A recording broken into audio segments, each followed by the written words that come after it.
bonsoir. Ah, ça y est, ils sont venus. Alors ce soir, c'est cool, hein. Ce soir c'est chouette parce que du coup on a notre lutin Qui raconte les histoires. qui raconte les histoires. C'est le raconteur d'histoires officiel du Père Noël. Ah oui. Alors ce soir il va nous conter une petite histoire. Une jolie Une histoire. jolie petite histoire. Allez, chut, on va l'écouter, allez.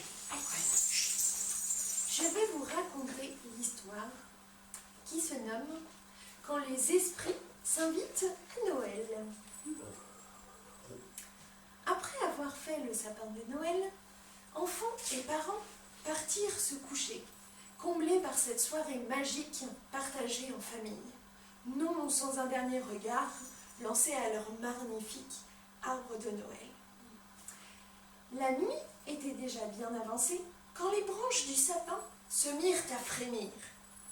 Les premiers à se manifester furent de minuscules flocons, du moins en apparence, car si on regardait de plus près, ces choses luminescentes n'avaient rien en commun avec des cristaux de glace, mis à part leur couleur. C'étaient des petits bonshommes phosphorescents qui commencèrent à se balader doucement le long des rameaux. Encore bien à l'abri des feuilles, l'un d'eux s'approcha d'une boule de verre et recula d'un coup lorsqu'il aperçut son reflet. S'approchant à nouveau, il osa toucher cette fois la sphère. Il se mit à exécuter quelques mouvements, des pirouettes de plus en plus rapides, immédiatement imités par son reflet. La petite créature trouva le jeu si amusant qu'elle se précipita sur sa voisine, en l'attirant par la manche, pour l'inviter à en faire autant. Bientôt, c'est tout l'arbre qui fut secoué par ces concours de grimaces et de postures exécutées par les formes blanchâtres, amusées par leur reflet. Ce tumulte finit par réveiller d'autres êtres magiques. S'extirpant du tronc et des plus grosses branches, des nains, à la peau ridée et aux vêtements d'écorce, s'animèrent. Ceux-là quittèrent aussitôt l'arbre en se laissant glisser jusqu'au sol. Ils étaient trois nains à la barbe de lichen qui s'activèrent pour explorer la pièce. Ils trouvèrent vite le chemin de la cuisine et s'aidant les uns des autres, ils grimpèrent sur les meubles pour accéder aux victuailles. Les trois compères se lancèrent un regard gourmand avant de s'attaquer à toutes ces bonnes choses, déchirant les boîtes en carton, soulevant les couvercles, ouvrant tant bien que mal les conserves. L'heure du festin était arrivée. Un peu avant l'aube, une dernière créature s'échappa du sapin. Invisible, mais pourtant bien présente. Son ombre, translucide, fit le tour de la pièce, et elle s'arrêta devant le piano. En effleurant les touches, et une légère musique s'en échappa, rassemblant, à s'y méprendre, au son du vent chantant.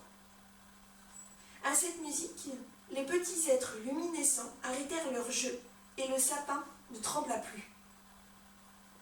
De la cuisine, les trois nains passèrent leur tête, curieux de voir qui jouait ces belles et tendres notes, comme échappées du fond des bois, de leur royaume enchanté, pour s'inviter en cette étrange demeure où ils avaient accompagné leur arbre hôte, arraché de la forêt pour être placés dans la maison.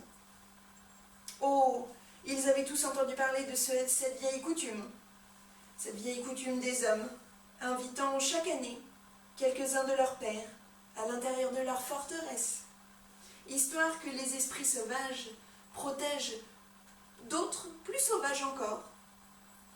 On leur avait conté les trésors qu'ils connaissaient maintenant à leur tour.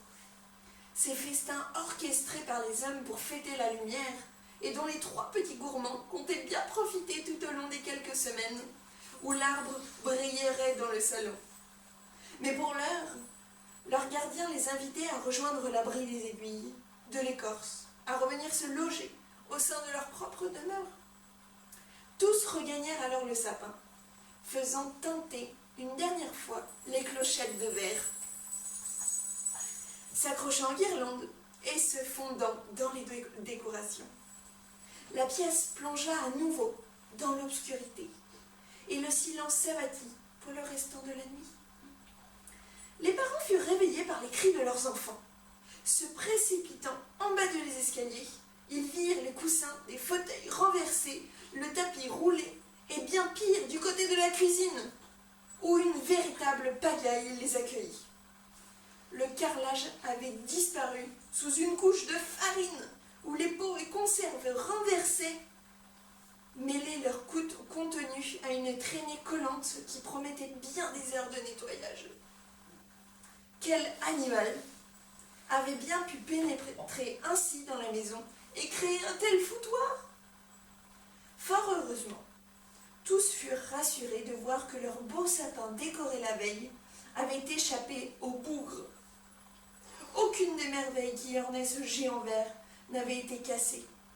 Un véritable Noël, un véritable miracle, à voir le travail de sape et le carnage qui avait transformé la cuisine en le pire chantier qui soit. Mais leur sapin était sauf. Et en ce temps de Noël, où bien des choses bizarres se passent, c'était là le principal. Pouvoir se retrouver autour de cet arbre décoré, y entendre les rires, les chants, y partager les joies. Les parents avaient à peine quitté la pièce que des dizaines d'yeux s'ouvrirent dans le sapin, déjà curieux de connaître le contenu des paquets. La nuit allait être longue et animée, comme toutes celles qui mènent à Noël, lorsque les esprits de la forêt sont invités. Voilà la fin du conte. Alors, moi je serai vous, et ben j'irai voir vers le sapin pour voir si vous apercevez pas des petits êtres comme elle a raconté. Allez voir maintenant. Vous nous direz demain. Allez, à demain. Bonne nuit. Bonne nuit.